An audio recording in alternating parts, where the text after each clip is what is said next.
საუბრობდით მასშტაბურად ყოფრივად Каролиан такое маленькое внимание. Знаменательный такой день и светлого праздника Пасхи. Сегодня день особенный. Почему? Потому что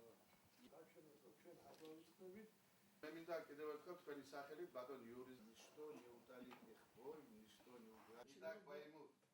Да, очень. Того, что есть у нас, еще раз хочу вас ვარ ყურადღების თქვენი პრობლემისა. მე მადლობა მინდა მიიღო თავისი თქმული მონაწილეობა, რომ თუ აკვირდებით ერთი და იგივე ხალხი ლიდერები თანდათან. ჩემი გაცვლებული არა, ძალიან პატივცემ სული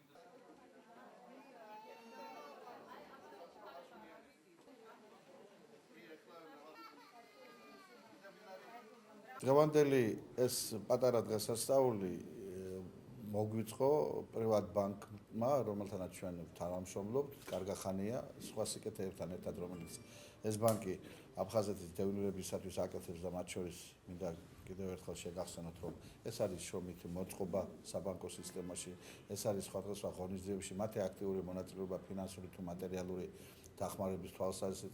ეს არის ის თანადგომა, რომელსაც უკრაინელი ხალხი ამ შემთხვევაში მათ იცდიან უკვე რა ხდებოდა ჩვენთან აფხაზეთში და ამ პერიოდში მათაც საკმაოდ სიამოვნებთ, რომ ისინი დევნილებთან მიმართებაში იჩინեն ასეთ ყურადღებას. მე მადლობა მინდა უთხრა ყველა იმათ, ვინც აქტიურად მონაწილეობს ამ პროცესებში. Для нас очень непростая тема по поводу той боли, которую испытывают сегодня люди, которые в первую очередь потеряли своих близких в войне. Вы видите, что сегодня происходит в Украине, и мы всецело разделяем ту боль.